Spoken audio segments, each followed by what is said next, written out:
అందరికీ praise the Lord. Greetings to all in the name of Lord and Saviour Jesus Christ. దేవుని మహాకృపను బట్టి మరొక నూతన దినాన్ని చూడడానికి ప్రభు సాయం చేశారు. అందుని బట్టి దేవుని నామానికి మహిమ కలుగును గాక. సో మీరు అందరూ కూడా ఎంతో ఆశతో ఆసక్తితో వస్తున్నారు. సో దేవుడు మిమ్మల్ని తప్పకుండా బహుగా దీవిస్తారు.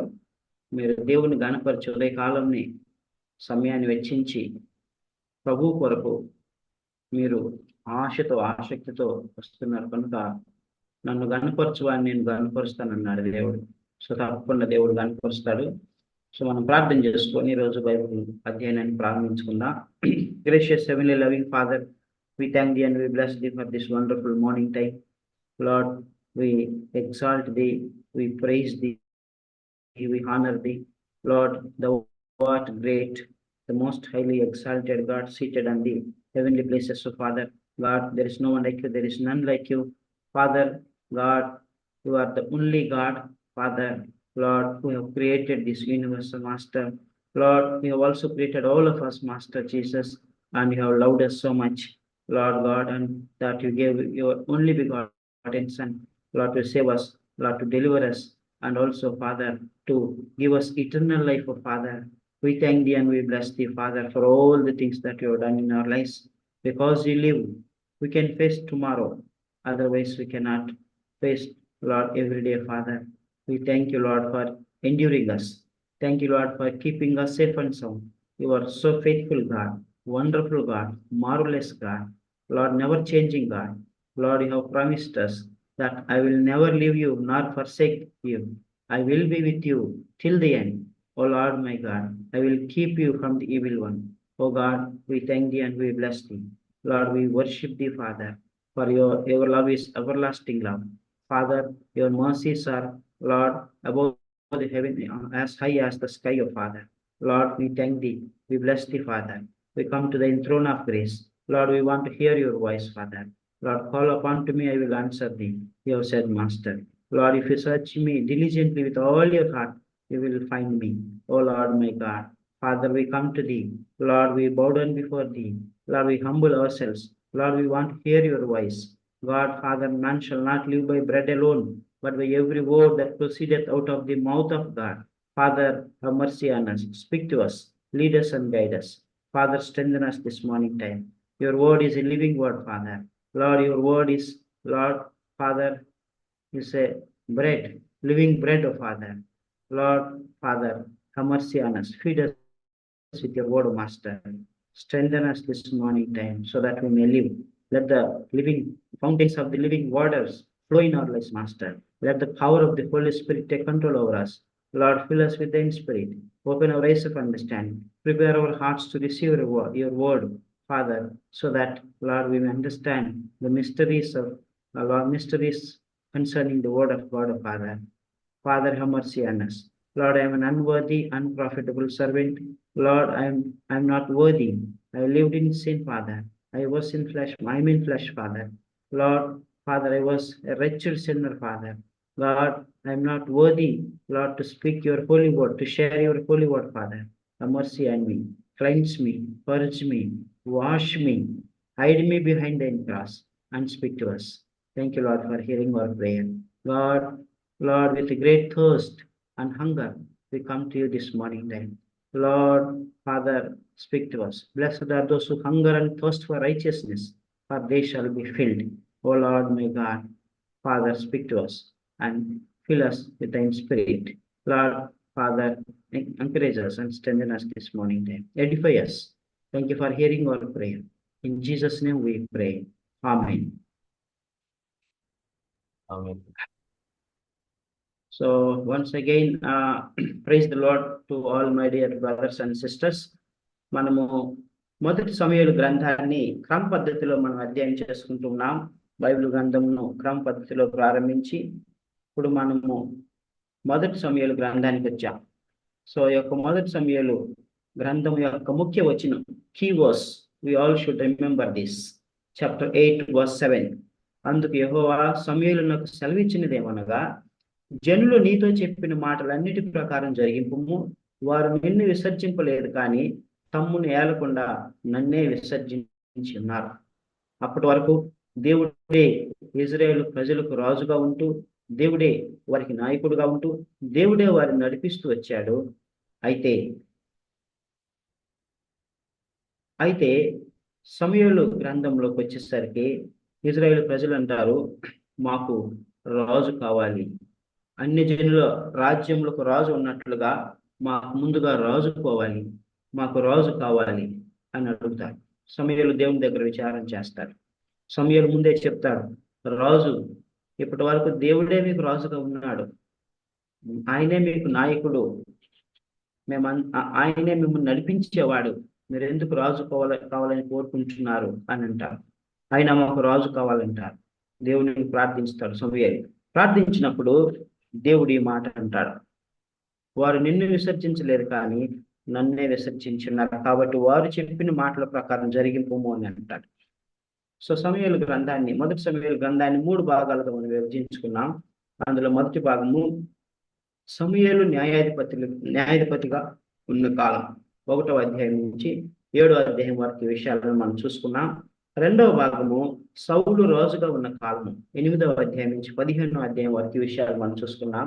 3వ భాగము సౌలు క్షీణించిపోవటము, తర్వాత దావీదు రాజుగా ఎదగటము మనం చూస్తాం. 16వ అధ్యాయం నుంచి 31వ అధ్యాయం వరకు ఈ మాటలు మనం చూసుకుంటాం. 1 minute.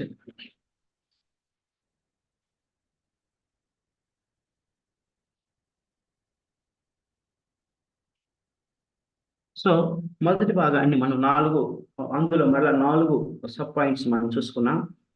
సమూయేలు పుట్టుక, ఎలీమెలె కుటుంబము, సమూయేలు పుట్టుక, సమూయేలు దేవునికి ప్రతిష్ఠించడం, సమూయేలు యొక్క సేవా పిలుపు, 1 నుంచి 3 అధ్యాయాలు. తర్వాత 2వ అంశం దానిలో మనం ఏం చూసుకున్నామంటే ఏలి కుటుంబం వెనుక దేవుడు తీసుకొచ్చినటువంటి తీర్పు.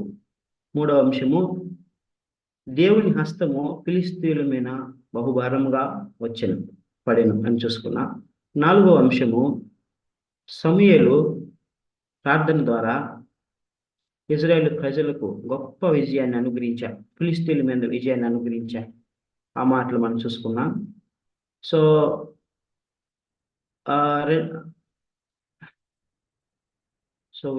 సెకండ్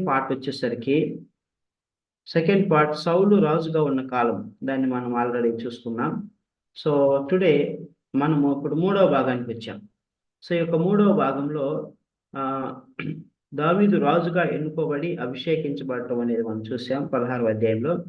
తర్వాత దావీదు శక్తిమంతుడైనటువంటి గొలియాతును విశ్వాసము ద్వారా ఓడించి ఇజ్రాయేల్ ప్రజలకు గొప్ప విజయాన్ని అనుగ్రహించాడని చూసుకున్నాం. తర్వాత తద్వారా దేవుడు దావీదును ఘనపరిచాడు. తర్వాత అప్పుడు సౌలులో ఆ యొక్క ద్వేషము, అసూయ, మత్సరం వస్తుంది. సౌలు దావీదును ద్వేషిస్తాడు, చంపేయాలని చూస్తాడు. అప్పుడు దావీదు సౌలు యొక్క సముఖం నుండి రాజభవనం నుండి పారిపోతాడు. సో ఆ విషయాన్ని కూడా మనం చూసుకున్నాం. అలాగ పారిపోయేటువంటి క్రమంలో దేవుడు యోనాతానును దావీదును రక్షించడానికి వాడుకుంటాడు. ఆ తర్వాత మీకాలును కూడా దేవుడు వాడుకుంటాడని మనం చూసుకున్నాం. సో లాస్ట్ క్లాస్లో శేఖరు మనకు షేర్ చేసిన విధంగా మనం చూసుకున్నట్లయితే, సౌలు దావీదును చంపాలని ఒక కుట్ర పన్నాడు. కుట్ర పన్ని ఏం చేశాడంటే, నేను చంపటం కంటే ఇతను సైన్యములకు అధిపతిగా ఉంచి ఫిలిష్తీయుల యుద్ధ భూమిలోని పంపించి ఆ యుద్ధంలో నేను చనిపోయిన మేలు, అప్పుడు నా రాజ్యం సుభిక్షముగా ఉంటుంది, ఆయన నాకు అడ్డురాడు, నా తర్వాత నా కుమారుడు రాజు అవుతాడు అని అనుకున్నాడు. సో అలా చెప్పించేశాడంటే, నువ్వు ఫిలిష్తీయుల మీదకి వెళ్ళి ఫిలిష్తీయులను ఓడించు, నేను నా పెద్ద కుమార్తె అయినటువంటి మేరాబును నీకు ఇచ్చి వివాహం చేస్తానంటారు. ఆ విధంగా దావీదు అదేవిధంగా గొలియాతుతో యుద్ధం చేసేటప్పుడు కూడా అదే మాట అంటాడు. ఎవరైతే గాతువాడైన గొలియాతును ఓడించి ఇజ్రాయేలు ప్రజలకు జయాన్ని అనుగ్రహిస్తారో వారికి నా పెద్ద కుమార్తెనిచ్చి వివాహం చేస్తాను, రాజ్యంలో కొంత భాగాన్ని ఇస్తాను అంటాడు. అయితే దావీదు అలాగని గొలియాతును ఓడించి జయించిన తర్వాత మేరాబును తనకివ్వకుండా వేరొక అతనికి ఇచ్చి వివాహం చేస్తారు. ఆ తర్వాత నా రెండవ కుమార్తె ఉన్నది, తన వివాహం చేసుకో అని అంటాడు. అప్పుడు దావీదు అంటాడు, నేను ఎంతటి వాడనో, నా స్థితి ఏపాటిది, నేను అల్పుడును కదా అని అంటాడు. నేను దరిద్రుడును అని తను తగ్గించుకుంటాడు. కాబట్టి మన జీవితంలో దీనత్వం అనేటువంటిది ఉండాలని మనం చూసుకున్నాము. తర్వాత దావీదు మీకాలు వివాహం చేసుకుంటాడు. ఆ యెహోవా దావీదునకు తోడుగా నుండుటయు సౌలు చూసి సౌలు మరి ఎక్కువగా భయపడ్డాడు. దావీదుకు మరి ఎక్కువగా భయపడి ఎల్లప్పుడూ దావీదు మీద విరోధంగా ఉండడం ప్రారంభించాడు. సో దేవా, దావీదుకు తోడుగా ఉన్నావు, అందుకని దావీదు వర్ధిల్లుతున్నాడు, నన్ను క్షమించు, నేను అవిధేయుడను, నేను ఆ నేను గర్వించాను, అహంకరించాను, నీ దాసునికి లోబడిన వాడను కాను అని తన తప్పులను తెలుసుకొని సరిచేసుకొని దేవుని ఎదుట సమాధాన పడటానికి బదులుగా సౌలు మరి ఎక్కువగా దూరం నుంచి దూరం అయిపోతూ ఉన్నాడు. దేవుని బిడ్డల మీద విరోధం పెంచుకుంటున్నాడు. సమూయేలు మీద విరోధం పెంచుకున్నాడు. ఇప్పుడు దావీదు మీద విరోధం పెంచుకున్నాడు. అయితే దావీదు మాత్రము వివేకం కలిగి ప్రవర్తిస్తూ ఉన్నాడు. వివేకం కలిగి ప్రవర్తిస్తూ ఉన్నాడు. సత్ప్రవర్తన కలిగి ప్రవర్తిస్తూ ఉన్నాడు. ఆ విధంగా దావీదు అంచెలంచెలుగా ఎదుగుతూ ఉన్నాడు. దేవుని దృష్టికి సుబుద్ధి కలిగి దావీదు జీవిస్తూ ఉన్నాడు. కనుకనే దావీదుని దేవుడు ఆశీర్వదించాడు. సౌలు సేవకులందరికంటే దావీదు పేరు బహు ప్రసిద్ధికి ఎక్కెను అని అక్కడ రాయబడి ఉన్నది. సో ఆ విధంగా ఆయన్ని దేవుడు ఆశీర్వదిస్తాడు. అప్పుడు సౌలు తన సేవకులను పిలిచి తన కుమారుడైన యోనాతానుని పిలిచి ఏ విధముగానైనా దావీదుని మీరు చంపండి అని ఆజ్ఞిస్తారు. ఆ తర్వాత భోజన పంక్తి దగ్గరికి రమ్మంటారు.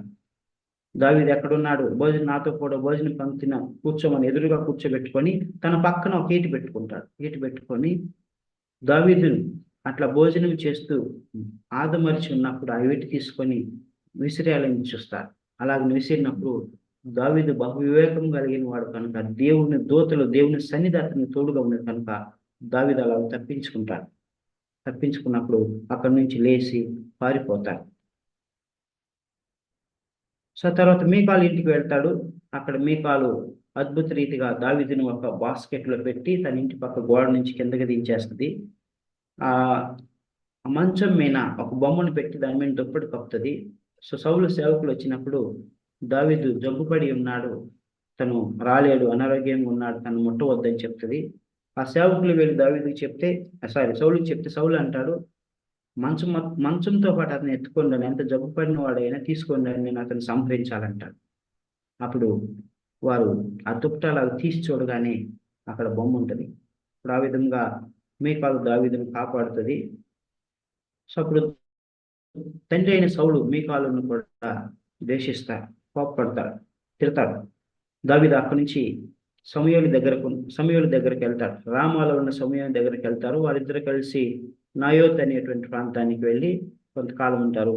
సౌలు దావీదు నాయోతులో ఉన్నాడని తెలుసుకొని తన సైనికులను పంపిస్తారు, సర్వెంట్స్ని పంపిస్తారు. ఫస్ట్ బ్యాచ్ పంపించినప్పుడు వారు వెళ్ళి దావీదుని పట్టుకొని రమ్మని పంపిస్తారు.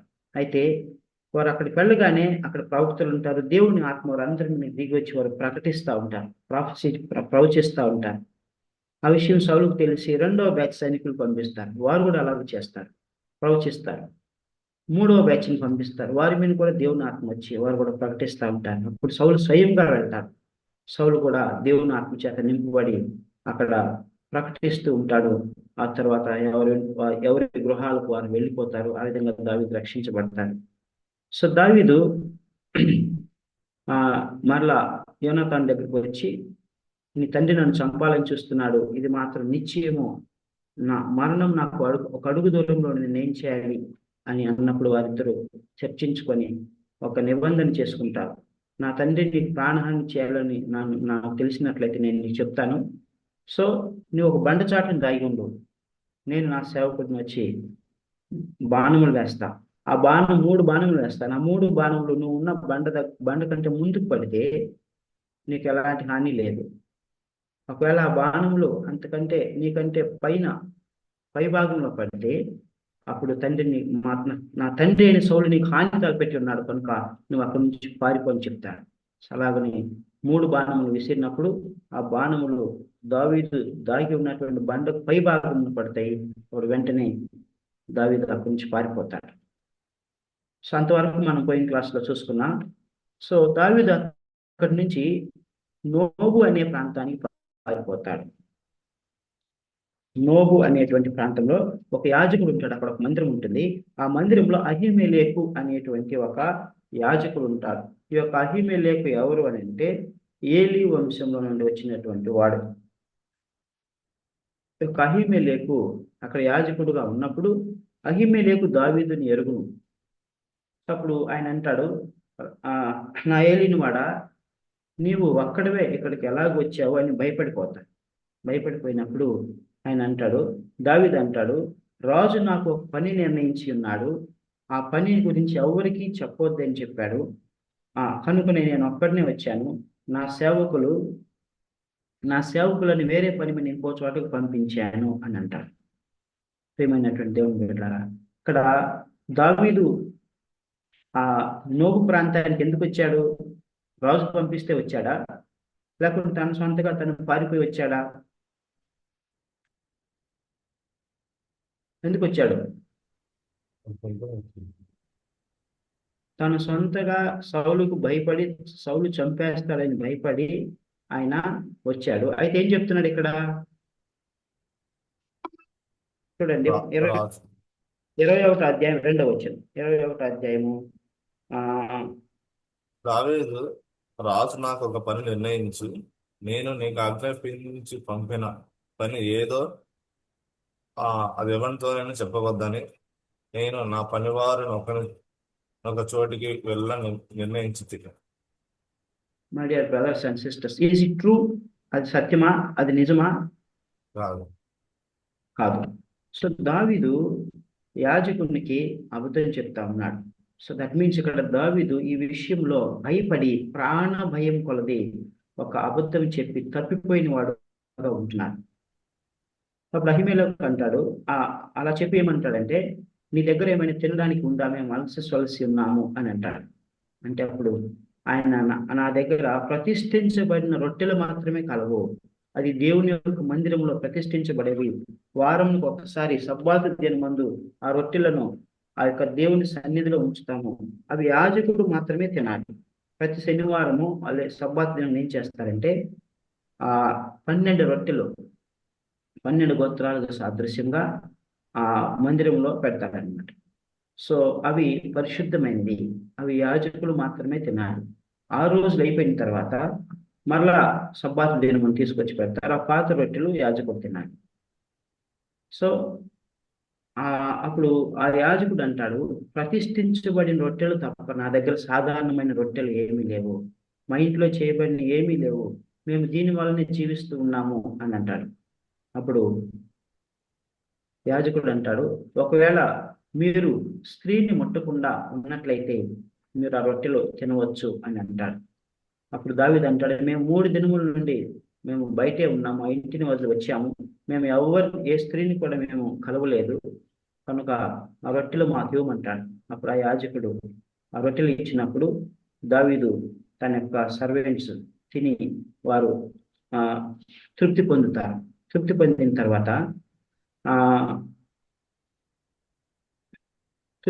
తర్వాత దావీదు మరొక మాట చెప్తాడు, నేను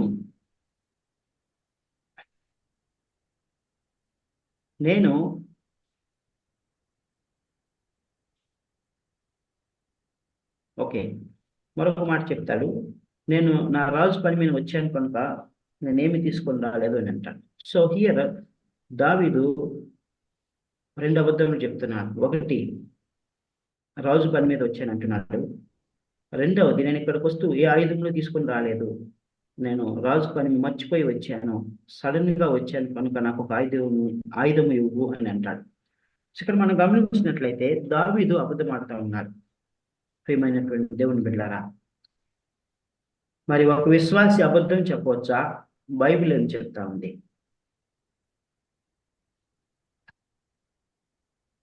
ఒక విశ్వాసి అబద్ధము చెప్పవచ్చా? ప్రభు రక్తంలో కడగబడినటువంటి వారు, యేసుక్రీస్తు రక్తంలో కడగబడి నూతన సృష్టిగా చేయబడిన వారు, ప్రభు బలలో పాలు పంపులు పొందేవారు, ప్రభువుతో సహవాసం చేసేవారు, ప్రభు వాక్యం ధ్యానించేవారు, ప్రార్థన చేసేవారు, క్రీస్తుని పోలి నడుచుకునేవారు అబద్ధము ఆడవచ్చా? చెప్పకూడదు. ఆడవచ్చా? అబద్ధం చెప్పకూడదు. అబద్ధం చెప్పకూడదు. ఎందుకు అబద్ధం చెప్పకూడదు అంటే దేవుడు అంటున్నాడు, నేనే మార్గమును సత్యమును జీవమును అని అంటున్నాడు. నేను సత్యవంతుడైనటువంటి దేవుడును, క్రీస్తు నన్ను పోలి మీరు నడుచుకునండి, మీరు నా కుమారులు నా కుమార్తెలు, కాబట్టి మీరు కూడా సత్యమే పలకవాలని దేవుడు సెలవిస్తా ఉన్నాడు. యోహాను సువార్త 8వ అధ్యాయము 44వ వచనములో మీరు కనుక గమనించినట్లయితే అక్కడ దేవుడు యేసుక్రీస్తు ఆ శాస్త్రులకు పరిశీలకి మాట చెప్తారు, మీరు మీ తండ్రి యొక్క అపవాది సంబంధులు, మీ తండ్రి దురాశలు నెరవేర్చుకొచ్చున్నారు, ఆది నుండి వాడు నరహంతకుడు, సత్యమందు నిలిచిన వాడు కాదు.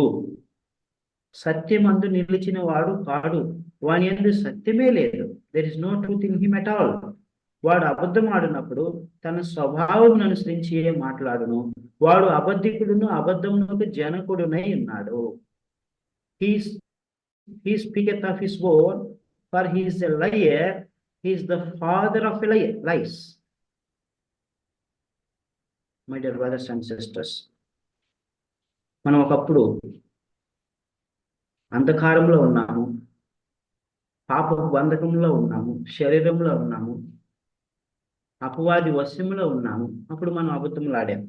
నేను ఆడాను, మీరందరూ కూడా రక్షణ పొందక ముందు అబద్ధములు ఆడి ఉండవచ్చు.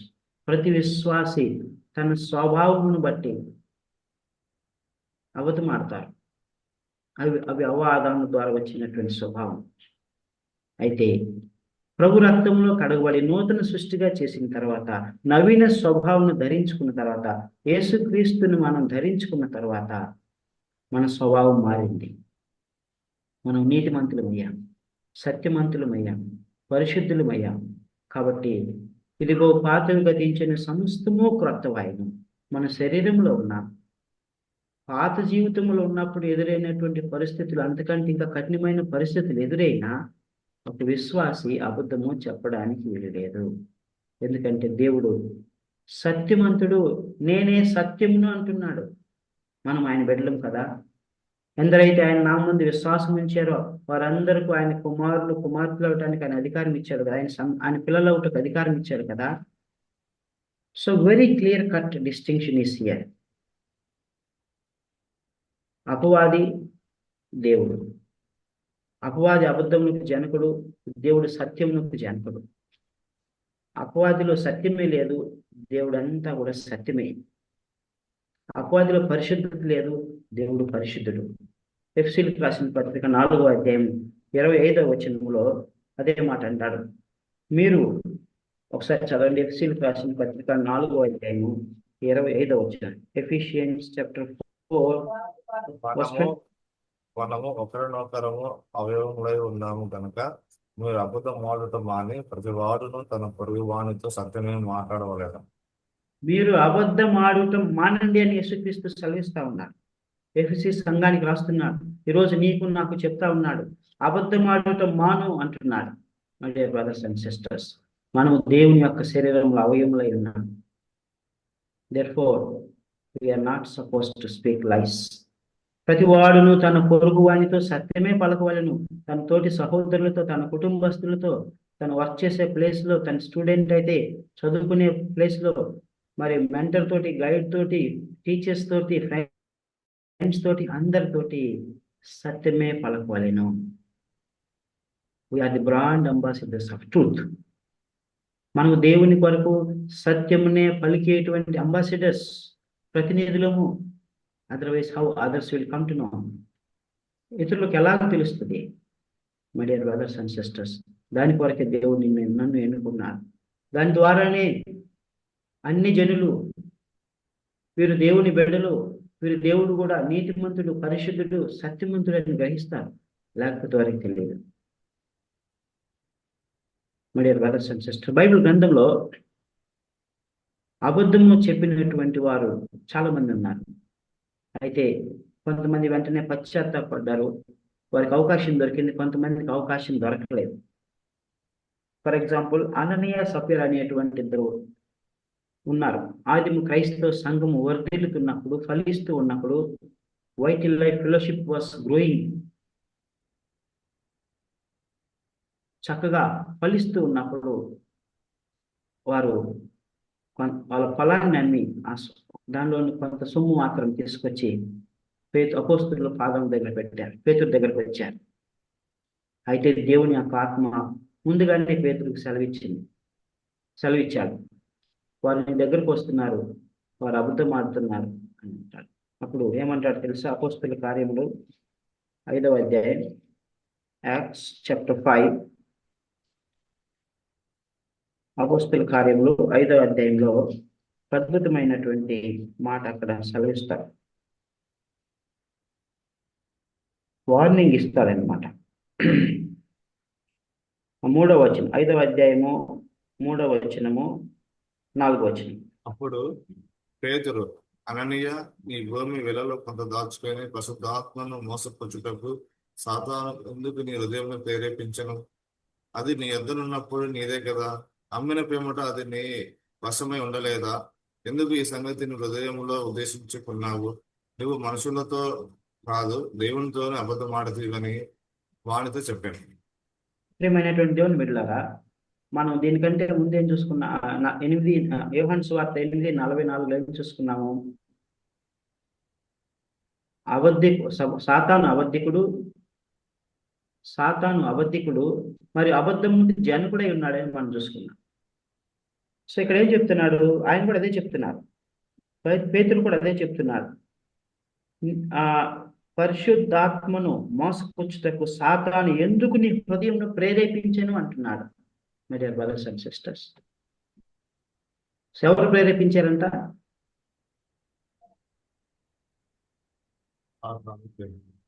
సాతాను ప్రేరేపించను. My dear brothers and sisters, remember always, ఒక వ్యక్తి అబద్ధం ఆడుతున్నాడు అని అంటే దాని వెనుక సాతాను ఉన్నాడు. సాతాను ప్రేరేపిస్తేనే మనం అబద్ధం మాట్లాడతాం. సో మనల్ని ఎవరు ఏలుబడి చేస్తున్నారు? మన హృదయంలో ఎవరున్నారు? పరిశుద్ధాత్మ ఉన్నాడా, సాతాను ఉన్నాడా? మనం అంతకుముందు క్లాసులో కూడా చూసుకున్నాం. మన హృదయంలో ఒకేసారి పరిశుద్ధాత్ముడైనా ఉండాలి, లేకుంటే సాతానుడైనా ఉండాలి. హృదయం నిండి ఉన్న దాన్ని బట్టి మనుషుడు నోరు మాట్లాడును అని వాక్యం సెలవిస్తుంది. Out of the abundance of heart mouth speaks, one speaks అని ఉంటుంది అనమాట. నోరు నిండి, హృదయం నిండి ఉన్న దాన్ని బట్టి నోరు మాట్లాడును ఉంది. My dear brothers and sisters, ఇక్కడ భక్తి పరులు, మంచి భక్తి కలిగిన కుటుంబస్తులే డబ్బు చూడగానే వారికి ఆశ పుట్టింది, వెంటనే అబద్ధం ఆడారు. సో వెంటనే దేవుడు పేతురు అంటున్నారు, మీరు పరిశుద్ధాత్మను మోసపుచ్చారు మరియు దేవునితోనే అబద్ధం ఆడారు అని అంటున్నారు. అబద్ధం చెప్పే వాళ్ళు ఎవరితో అబద్ధం అంటారంట? ఇప్పుడు ఎవరైనా వచ్చి నాకు అబద్ధం చెప్పారనుకో, నాతో అబద్ధం ఆడారు, అది వాస్తవమే. నాతో మాత్రమే కాదు, వారు దేవునితో కూడా. My dear brothers and sisters, చిన్న చిన్న బెనిఫిట్స్ కోసం, లేకుంటే చిన్న చిన్న సమస్యల నుంచి తప్పించుకోవడం కోసం, చిన్న చిన్న శోధనల నుండి బయటపడటం కొరకు మనము అబద్ధాలు ఆడతాం. స్టూడెంట్స్ అయితే గైడ్ దగ్గర, లేకుంటే ప్రొఫెసర్స్ దగ్గర, తోటి కొలీగ్స్ దగ్గర, స్టూడెంట్స్ దగ్గర చిన్న చిన్న అబద్ధాలు చెప్తారు. మనం ల్యాబ్కి వెళ్ళావంటే వెళ్ళండి సార్, కానీ వెళ్ళదు. నువ్వు డేటా తీసుకున్నావా? తీసుకున్నాను సార్. తీసుకుంటారు, చాలాసార్లు తీసుకుంటారు. ఎప్పుడైనా రేపు ఒకసారి వెళ్ళకపోతే, తీసుకోకపోయినా తీసుకున్నామని చెప్తారు. Same is the case with the officers. My dear brothers and sisters, పలానా రోజు నువ్వు లేట్గా వచ్చేవాడు నాకు తెలుస్తుంది. లేదు సార్, నేను టైంకి వచ్చాను.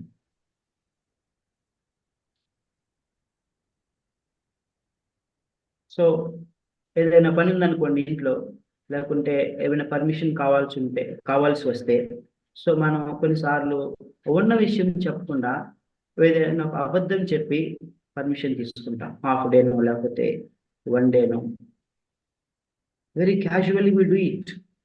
My dear brothers and sisters, దేవుడు స్పష్టంగా సెలవిస్తా ఉన్నాడు, దేవుని బిడ్డలో సత్యమే పలకాలి కానీ అసత్యము అబద్ధములు పలకకూడదు.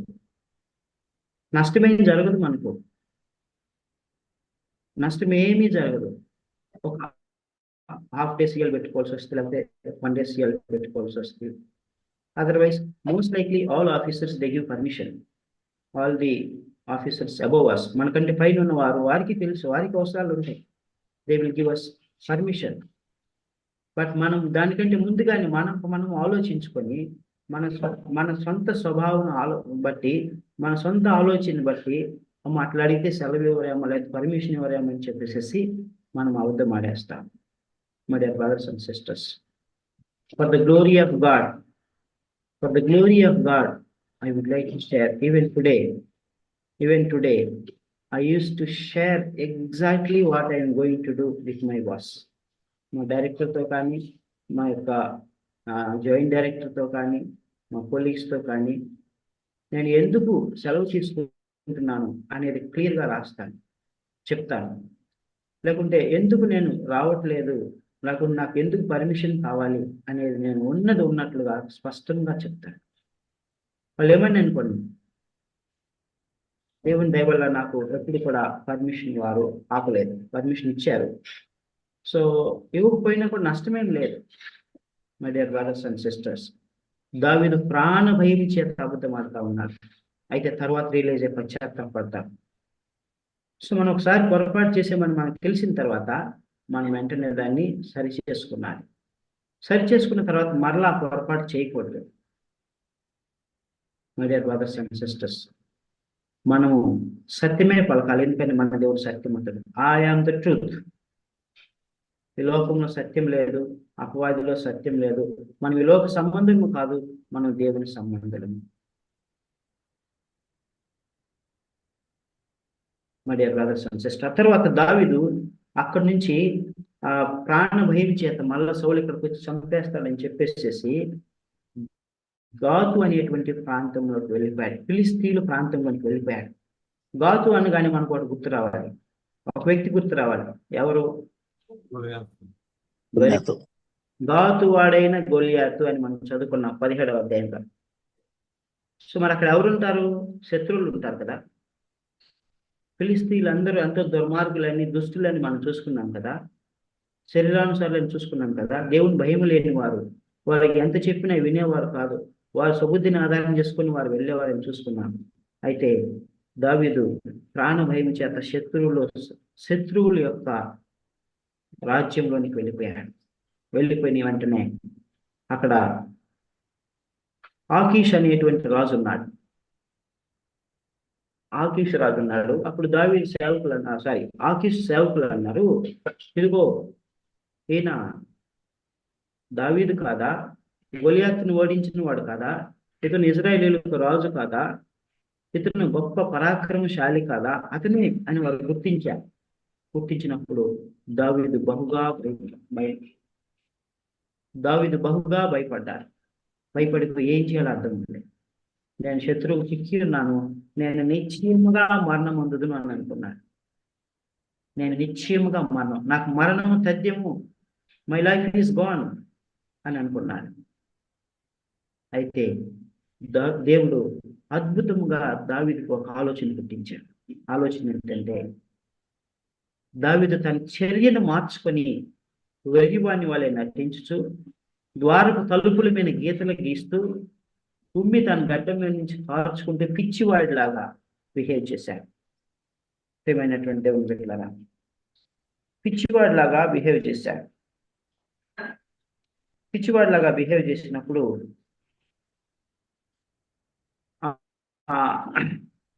రాజు ఏమో ఈయన పిచ్చివాడు అనుకుంటున్నాడు, కానీ సర్వెంట్స్ మాత్రం ఊరుకోవట్లేదు.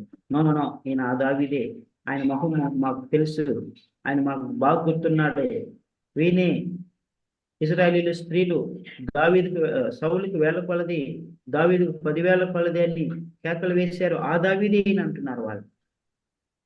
అయితే దావీదు వెర్రివాడు, పిచ్చివాడు, పాగలు టైప్ అయిపోయి ఆ విధంగా బిహేవ్ చేసి మరి మనుషులను గుర్తించలేనట్లుగా, చెప్పేటువంటి మాటలు అర్థం కానట్టుగా పిచ్చివాడిలాగా బిహేవ్ చేసినప్పుడు అయినా కూడా సేవకులు రాజు సముఖం దగ్గర తీసుకెళ్తారు. రాజు దగ్గర తీసుకెళ్ళగానే రాజు చూస్తాడు. రాజు మనసులో కూడా దేవుడు ఆలోచన పుట్టించాడు, పిచ్చివాడే అనే ఆలోచన పుట్టించి రాజు సముఖమునకు ఈ వెర్రివాడు రానేలా, వాడు రాదగునా, రాజభవనంలోకి రాదగునా, వాడిని వెంటనే తీసుకెళ్ళండి అని అంటాడు. అప్పుడు సేవకులు అక్కడి నుంచి ఆయన తీసుకెళ్ళినప్పుడు దావీదు బ్రతికిపోయి అక్కడి నుంచి తన వెంట 400 మంది తన బంధువులు వస్తారు. సో ఎవరైతే అసంతృప్తిగా ఉంటారో, ఎవరైతే సౌలు పరిపాలన బట్టి విసిగి వేసారిపోయి ఉంటారో వారిలో యూదా గోత్రపు వారు 400 మంది దావీదుతో కూడా ఉండి ఆయన వెంబడి వస్తారు. అప్పుడు దావీదు అక్కడి నుంచి మరలా పారిపోయి ఆయన వేరే ప్రాంతానికి వెళ్ళిపోతారు. సో అక్కడి నుంచి ఆయన ఎక్కడికి వెళ్తాడంటే మోయాబుకి వెళ్ళిపోతాడు. సో చూడండి, ఈ యొక్క ఆకీషు రాజు దగ్గర పిచ్చివాడిగా బిహేవ్ చేసినటువంటి దాన్ని దావీదు కీర్తన రూపంలో 34వ కీర్తన అద్భుతంగా పొందుపరిచాం. ఒకసారి 34వ కీర్తన పొందదాం. Psalm 34లో చాలా అద్భుతంగా పొందుపరిచి ఆయన అనుభవాన్ని రాస్తా ఉన్నాడు.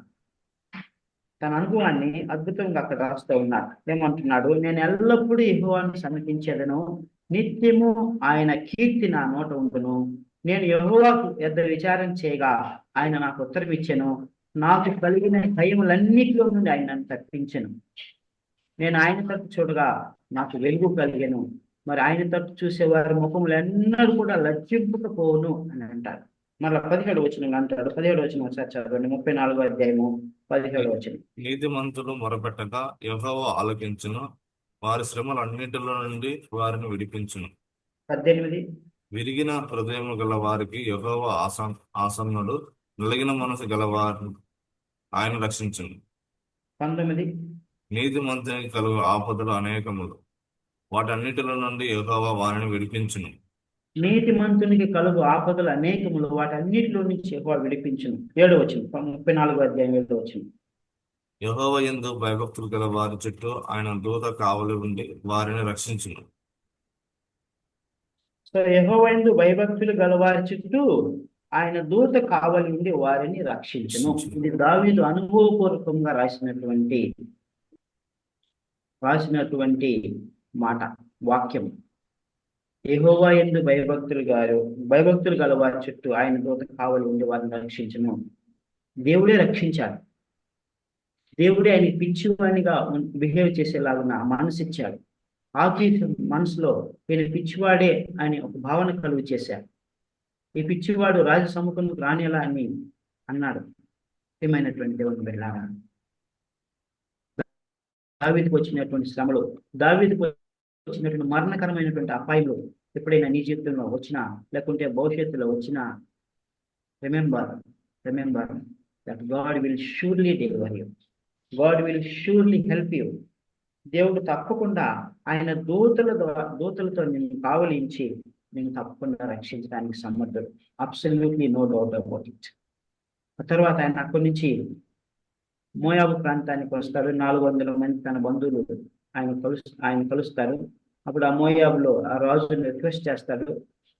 ఆయన ఆ ప్రాంతంలో ఆ మోయాబు రాజు ఒక ప్రాంతంలో ఉండడానికి అనుమతిస్తాడు. అయితే ఒక ప్రవక్త వస్తాడు. గాదు అనే ప్రవక్త వచ్చేసి దావీదుని హెచ్చరిస్తాడు. దావీదు, నువ్వు ఇక్కడ ఉంటే ప్రమాదము, ఇప్పుడు శత్రు రాజ్యము, నువ్వు వెంటనే యూదా దేశానికి వెళ్ళిపో అంటాడు. మరల యూదా దేశానికి వచ్చి రామ అనే ప్రాంతానికి వస్తాడు. అప్పుడు సౌలుకు ఆ ఇన్ఫర్మేషన్ తెలుస్తుంది, పలాని చోట దావీదు తన అనుచరులు ఉన్నారని. అప్పుడు సౌలు అక్కడికి సర్వెంట్స్ని పంపించి తన సేవకులకు అంటాడు, నా కుమారుడైనటువంటి యోనాతాను దావీదుతో చేతులు కలిపి నాకు చెప్పకుండా దావీదుకు సహాయం చేస్తూ దావీదును కాపాడుతూ ఉన్నాడే, నన్ను మోసం చేశాడే, మీలో ఎవరు కూడా నాకు చెప్పలేదే అని అంటాడు. అప్పుడు ఒక వ్యక్తి ఉంటాడు, దోయేగు అనేటువంటి ఒక వ్యక్తి ఉంటాడు. దోయేగు అనేటువంటి వ్యక్తి ఉంటాడు. ఆ వ్యక్తి ఎప్పుడైతే ఈ దావీదు అహిమెలెకు అనేటువంటి యాజకుడి దగ్గరకు నోబులో వెళ్ళాడో, అప్పుడు ఆ దోయేగు అనేటువంటి వాడు ఆ మందిరం దగ్గర ఉంటాడు. ఆ మందిరం దగ్గర వస్తూ పోతూ ఉంటాడు. ఆయన ఎవరంటే సౌలు యొక్క సేవకుడు, అంటే సౌలు అనుచరుడు, సౌలుకు నమ్మకమైన బంటు లాంటి వాడు, ఒక స్పై లాగా ఉండేటువంటి వాడు. సో అతనేమంటాడంటే, అతను చెప్తాడు, ఎప్పుడైతే సౌలు ఈ మాట అంటాడో, నా కుమారుడైన యోనాతాన్ని మోసం చేశాడు, దావీదు గురించి నాకు చెప్పలేదు, దావీదును తప్పిస్తూ వచ్చాడు, మీరందరూ నన్ను మోసం చేస్తున్నారు అన్నప్పుడు దోయేగు అనేటువంటి వాడు వెంటనే, చిత్తగించుము రాజా, నేను దావీదు నోబులో అహిమెలెకు దగ్గరికి రావటం నేను చూశాను. అహిమెలెకు అతని యొద్దకు దేవుని ఆయన కొరకు విచారం చేశాడు, ఆయనకు సన్నిధి రొట్టెల రొట్టెలను ఇచ్చాడు, ప్రతిష్ఠించబడిన రొట్టెలను ఇచ్చాడు, తర్వాత గొలియాతును చంపినటువంటి ఏఫోదు ఖడ్గాన్ని కూడా ఆయనకు ఇచ్చాడు అని చెప్తారు. ప్రియమైనటువంటి దేవుని బిడ్డలారా, ఒక్కసారిగా రాజు రౌద్రుడైపోతాడు. అంటే అహిమెలెకు యాజకుడు నన్ను మోసం చేస్తాడా, దావీదు వచ్చిన విషయం నాకు చెప్పడా, నేను రాజ్యం అంతా ప్రకటించాను కదా, ఎవరైనా దావీదును కనుగొని ఎడల వారు నాకు సమాచారం ఇవ్వమని చెప్పాను కదా, నన్ను మోసం చేశాడు అని కక్ష పెట్టుకొని వెంటనే ఆయన పిలిపిస్తారు. అహిమెలెకును తన కుటుంబాన్ని అంతటినీ పిలిపిస్తారు. ప్రియమైనటువంటి దేవుని పిల్ల, జాగ్రత్తగా వినండి. ఒక్క అబద్ధము ఎంత భయంకరమైనటువంటి మారణ హోమానికి దారి తీసిందో మనం ఇక్కడ చూస్తాం. సో దావీదు అహిమెలెకు అబద్ధం చెప్పడం వలన దాని యొక్క పర్యవసానము అహిమెలెకు కుటుంబానికి వచ్చింది, యాజకుల కుటుంబానికి వచ్చింది. యాజకులందరూ కూడా సంహరించబడడానికి కారణమైంది. ఆయన పిలిచాడు. ఆయన పిలిచినప్పుడు రాజు అయిన సౌలు అడిగాడు, దావీదు నీ దగ్గరకు వచ్చాడంటే నిజమేనా అన్నప్పుడు ఆయనకి వాస్తవం తెలియదు కదా, దావీదు ఎందుకు వచ్చాడో తెలియదు. దావీదు అబద్ధం చెప్పాడు, రాజు పని మీద వచ్చానన్నాడు. నేను ప్రాణభయం చేత నేను పారిపోతూ వస్తున్నాను, రాజు నన్ను చంప చూస్తున్నాడని చెప్పలేదు. ఇక్కడ అహిమెలెకు యాజకుడు అమాయకుడు,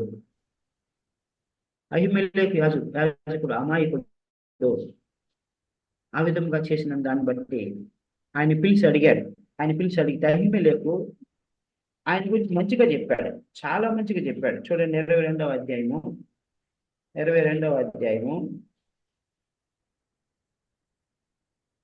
14-15. అహిమెలెకు రాజునకు అల్లుడే, నమ్మకస్తుడే, ఆలోచనకర్తై, నీ నగరిలో ఘనత వహించిన దావీదు వంటి వాడు నీ సేవకులందరిలో ఎవడున్నాడు? అతని పక్షంగా నేను దేవుని యొక్క విచారణ చేయుట నేడే ఆరంభించి తినా, అది నాకు దూరమగును గాక. రాజు తమ దాసుడైన నా మీదను నా తండ్రి ఇంటి వారందరి మీదను ఈ నేరం మోపకుండాను గాక. ఈ సంగతి గురించి కొద్ది గొప్ప ఏమియో నీ దాసుడైన నాకు తెలిసినది కాదు అని రాజుతో మనవి చేయగా, రాజు దగ్గరకు వచ్చి ఏం చెప్పాడయ్యా, ఆయన నీకు నమ్మకస్తుడని అల్లుడై ఉన్నాడు కదా, మంచి ఆలోచనకర్త, ఘనత నిందిన వాడు, నీ సేవకులు అంత ఘనత నిందిన వాడు ఎవరూ లేరని పొగిడాడు. ఉన్న వాస్తవం చెప్పాడు, అది వాస్తవమే. కానీ దావీదు అబద్ధం ఆడిన సంగతి నీకు తెలియక, నేనైతే విచారణ అయితే చేయలేదు, ఆయనకి రొట్టెలు ఇచ్చాను, ఖడ్గం ఇచ్చాను, ఆయన నీ పని మీద వచ్చానని చెప్పాడు, అంతేగాని నాకు అంతకుమించి ఏ పాపమో తెలియదు అని ఉన్నది ఉన్నట్లుగా ఒప్పుకుంటాడు. ప్రియమైనటువంటి దేవుని బిడ్డలారా, మరి సౌలు అతన్ని క్షమించి వదిలేయచ్చు కదా, వదిలేయలేదు. రౌద్రుడైపోయి, నువ్వు నన్ను మోసం చేశావు, నీవు నిశ్చయముగా మరణమునకు పాత్రుడు అని చెప్పేసి నీ తండ్రి ఇంటి వారు నీ తండ్రి ఇంటి వారు అందరూ మరణమగుదురు కాక అని చెప్పేసి తన సేవకులను మనం చంపేయమని చెప్తారు. చంపేయమంటే సౌలు సేవకులు భయపడి యాజకుల మీద చేయడానికి ఎవరు రారు, భయపడతారు. అయితే ఆ దోయేగు అనేటువంటి వాడు ఉన్నాడు కదా, ఆ దోయేగు చెప్తారు, దోయేగు నువ్వు వచ్చేసి వాళ్ళని చంపేయి అని అంటాడు. అప్పుడు ఆ దోయేగు అనేటువంటి దుర్మార్గుడు ఏం చేస్తాడంటే 18వ వచనం రాజు దోయేగుతో, నీవు ఈ యాజకుల మీద పడమని చెప్పాను. అప్పుడు ఏదోమీయుడైన దోయేగు యాజకుల మీద పడి ఏఫోదు ధరించుకొనిన 85 ఆ దినమున హతం చేశాను. సో ఎంతమందిని హతం చేశాడు? 85 ఎవరిని హతం చేశాడు? వాళ్ళు ఎవరు? యాజకులు. ఏఫోదు ధరించుకున్నాను. ఏఫోదు ధరించుకున్నటువంటి వాళ్ళు ఎవరు? దేవుని సన్నిధిలో పంచబడుతున్నారు. దేవుడు అభిషేకించినటువంటి యాజకులు చంపివేశారు. ప్రియమైనటువంటి దేవుని బిడ్డలారా, ఇక్కడ మనం గమనించినట్లయితే ఈ దోయేగు అనేటువంటి వాడు ఏదోమీయుడు. దోయేగు ఎవరు? ఏదోము వంశస్థుడు. ఏదోమీయులు ఎవరనంటే ఏశావు వంశస్థులు. Very good. సో ఈయన సౌలు యొక్క పశువుల కాపర్లు పెద్ద, రైట్? సౌలు యొక్క పశువుల కాపర్లు పెద్ద. ఈయన ఎలాంటి వాడంటే సౌలుకు నమ్మిన బంటు, సౌలుకు ముఖ్యమైన వ్యక్తి, సౌలు మంత్రివర్గంలో ఒకడంట. ఈయన గిబియా వాడు, అంటే ఏదోమీయుడు అయినా కూడా గిబియాలో కంటే సౌలు ఉన్నటువంటి ప్రాంతంలోనికి వచ్చి నివసిస్తూ ఇతను కూడా ఇజ్రాయేలీల లాగా ఒకడుగా ఉంటూ, నేను కూడా ఇజ్రాయేలుని, నేను మారిపోయిన ఏదోమీయుడును కాదు, నేను ఇజ్రాయేలునే, నేను కూడా మీలో ఒకడు వంటి వాడనే అని తాను చెప్పుకుంటూ అక్కడ జీవిస్తూ ఉన్నాడు. సో యూదా మతాన్ని కూడా ఆయన ఫాలో అవుతున్నాడు. యూదా మత ప్రవిష్టుడు. అయితే ఆ దేవాలయంలో ఉండేవాడంట. అహిమెలెకు ఉన్నటువంటి దేవాలయానికి వెళ్ళడం రావడం, అక్కడ ఉంటూ సమాచారాన్ని ఎప్పటికప్పుడు సౌలుకు అందజేస్తూ ఉండేటువంటి వాడు. అయితే ఇతను భ్రష్ట మనసు కలిగిన వాడు, పచ్చి వేషధారి, అన్యుని కంటే ఘోరమైన వాడు. యూదా మత సంప్రదాయాన్ని పాటిస్తున్నా కూడా బహు ఘోరమైనటువంటి వ్యక్తి. సో ఇజ్రాయేలీలు వేషం వేసుకున్నాడు, కానీ నిజమైన ఇజ్రాయేలీలు కాదు. ఈయన ఒక చాడీకోరు, భయంకరమైనటువంటి దుష్టుడు. 85 మంది అభిషేకించబడినటువంటి యాజకులను చంపేశాడంటే ఎంత దుర్మార్గుడో మనం అర్థం చేసుకోవచ్చు. అదే అధ్యాయంలో మనం చూసినట్లయితే తన సేవకులకు చెప్పినప్పుడు ఆ సేవకులు ఎవ్వరూ కూడా ముందుకు రాలేదు. సౌలు సేవకులకు ఆజ్ఞ ఇచ్చాడు, మీరు చంపండి వెళ్ళనంటే సేవకులు భయపడిపోయారు. భయపడిపోయి ఎవరు కూడా ముందుకు రాలేదు. వారు నిజమైన ఇజ్రాయేలీలు.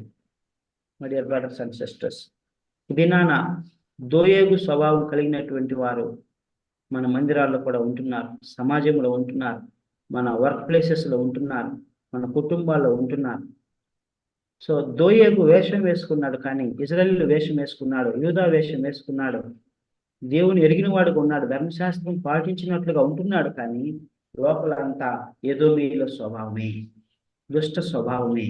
My dear brothers and sisters, be careful with the people like Doeg స్వభావం కలిగినటువంటి వారితో జాగ్రత్తగా ఉండాలి.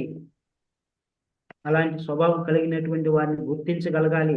అలాంటి స్వభావం కలిగినటువంటి వారితో ప్రార్థన చేయాలి, వారితో దూరంగా ఉండాలి, జాగ్రత్తగా ఉండాలి. మందిరంలోనే ఉంటూ ఉన్నాడు, దేవుని దేవాలయంలో ఉంటూ ఉన్నాడు, కానీ యాజకులను చంపివేసినటువంటి దుర్మార్గం. ఎందుకు చేశారు తెలుసా?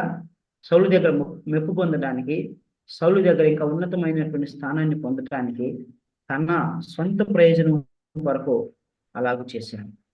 My dear brothers and sisters, అలాంటి వేషధారులు ఈ దినాన మందిరాల్లో ఉంటున్నారు, మందిరాల్లోనే ఉంటారు. వాళ్ళకి గొడవలు పెడతారు, వీళ్ళ మాటలు వాళ్ళకి చెప్తారు, వాళ్ళ మాటలు వీళ్ళకి చెప్తారు. పైకి భక్తి కలిగిన వారిగానే ఉంటారు, కానీ లోపలంతా విషము, కపటము, ద్వేషము, అసూయ. ఒకరిని తొక్కివేసి పైకి వెళ్ళాలనుకుంటారు, ఒకరిని అణిచివేసి వారు ఎదగాలని అనుకుంటారు. దేవుని బిడ్డలకు గొప్ప హాని చేసేటువంటి వారు ఉంటున్నారు. My dear brothers and sisters, Doeg వంటి స్వభావం ఏ విశ్వాసిలో కూడా ఉండడానికి వీల్లేదు. దోయేగు వంటి వారు ఏ మందిరంలో ఉన్నా కూడా వారి కొరకు ప్రార్థన చేయాలి, వారిని మనము దూరంగా ఉంచాలి. So be careful about such people, my dear brothers and sisters. So ఇది మనం నేర్చుకున్నటువంటి యొక్క అంశాల్లో మనం నేర్చుకునేటువంటి పాఠం ఏంటంటే, దేవుడు నీతిమంతులను తప్పకుండా రక్షిస్తాడు. మనం కీర్తనలో చూసుకున్నాం కదా, దావీదు అనుభవపూర్వకంగా రాసినటువంటి కీర్తన. నీతిమంతులను దేవుడు తన దూతలను పంపించి రక్షిస్తాడు, కాపాడతాడు. There is no doubt about it. Then never ever speak lie, it will cause much harm. ఎప్పుడు కూడా అబద్ధం చెప్పవద్దు, అది చాలా హాని చేస్తుంది. ఒకవేళ ఒక నిజం చెప్పడం వల్ల మనకైనా చిన్న నష్టం జరిగినా పర్వాలేదు, కానీ అబద్ధం చెప్తే గొప్ప హాని జరుగుతుంది. ఇప్పుడు ఎంత గొప్ప అపాయం వచ్చింది. అక్కడి నుంచి ఒక వ్యక్తి తప్పించుకొని పోయాడు. అబియాతరు అనేటువంటి ఒక వ్యక్తి, అహిమెలెకు కుమారుడు. ఆయన తప్పించుకొని దావీదు దగ్గరికి వెళ్ళి చెప్తాడు. ఒక వ్యక్తి తప్పించుకొని వెళ్తాడు. దావీదు బహుగా బాధపడతాడు. అయ్యో, నా వలన నీ తండ్రి కుటుంబం అంతా కూడా చనిపోయారు, నేను నీకు తప్పక న్యాయం చేస్తాను అని అబియాతరుని తర్వాత యాజకుడిగా చేస్తాడు. పశ్చాత్తాపడతాడు, దేవుడి దగ్గర క్షమాపణ అడుగుతాడు. కానీ జరగవలసిన నష్టం జరిగిపోయింది. My dear brothers and sisters, what I would like to share is that if we speak lies, it will cause much harm. If we speak truth, sometimes we may get little harm, but God will restore it. So therefore, you are the sons of God, daughters of God. So speak the truth, never speak the lies. So the other one is, do not go to the enemy's territory. శత్రువుల యొక్క ప్రాంతాలకు, ప్రదేశాలకు వెళ్ళవద్దు. సామెత కీర్తన గ్రంథంలో మనం చూసుకుంటాం కానీ మొదటి అధ్యాయం 1వ వచనంలో ఏమని ఉంటుంది? కీర్తన గ్రంథం 1వ అధ్యాయం 1వ వచనం మన అందరికీ తెలిసిన మెమరీ వాసే. ఏమని ఉంటుంది? దుష్టుల ఆలోచన చొప్పున నడవక, పాపులు మార్గమున నిలవక, అపాసకులు కూర్చుని చోటు కూర్చుండక, దివారాత్రములు యెహోవా ధర్మశాస్త్రము ధ్యానించువాడు ధన్యుడు. యెహోవా ధర్మశాస్త్రమును ఆనందించు దివారాత్రము ధ్యానించువాడు ధన్యుడు. అతడు నీటి కాలువలు ఎవరు నాటబడితే ఆకువాడికి తన కాలువ ముందు ఫలమిచ్చి చెట్టు వలె ఉండను. So these 3 things are very very important, my dear brothers and sisters. ఈ రోజుల్లో మనకు శత్రువు ఎవరు? సాతానే శత్రువు. ఈ రోజుల్లో మనకు శత్రువు ఎవరు? మన శరీరము. శత్రుత్రయం అని మనం చూసుకున్న లోకంలో ఇలాంటి మనుషులు ఉంటారు. దుష్టాలోచన చెప్పేవాళ్ళు ఉంటారు, పాపం చేసేవాళ్ళు ఉంటారు, అపాస్యం చేసేవాళ్ళు ఉంటారు. వారి దగ్గరికి వెళ్ళవద్దు, వారి యొక్క టెరిటరీస్కి వెళ్ళవద్దు. సో నీ పూర్ణ హృదయంతో యెహోవా యందు నమ్మిక ఉంచుము, అప్పుడు ఆయన నీ త్రోవలను సరళం చేస్తాడని మనం చూసుకున్నాం. My dear brothers and sisters, దేవుడు తప్పకుండా తన బిడ్డలకు సహాయం పంపిస్తాడు. ఇక్కడ దావీదుకు గాదు అనేటువంటి ప్రవక్తను పంపించి మోయాబు నుంచి ఆయన తప్పించి ఆయన్ని ఎక్కడ పంపించాడు? ఆయన యూదా దేశానికి పంపించాడు. దేవుడు తప్పకుండా నీకు సహాయం పంపిస్తాడు. Absolutely no doubt about it. God uses his children in miraculous way to deliver you. దేవుడు నన్ను విడిపించడానికి అద్భుతంగా తన దాసులను ఉపయోగించుకుంటాడు, వాడుకుంటాడు. తప్పకుండా మనం విడిపిస్తాడు. Therefore, my dear brothers and sisters, మనము జీవము కలిగిన దేవుని పిల్లలను కనుక మన దేవుడు మనం తప్పకుండా రక్షిస్తాడు. మనం అబద్ధం ఆడకూడదు, శత్రువుకు అవకాశం ఇవ్వకూడదు. మరియు దేవుడు మనం రక్షించే దేవుడు అని మనం విశ్వసించినప్పుడు దేవుడు తప్పకుండా మనం రక్షిస్తాడు. దేవుడి మాటలు దీవించుగాక. ప్రార్థన చేసుకుందాం. Request Ram Shekhar to pray and close. Okay.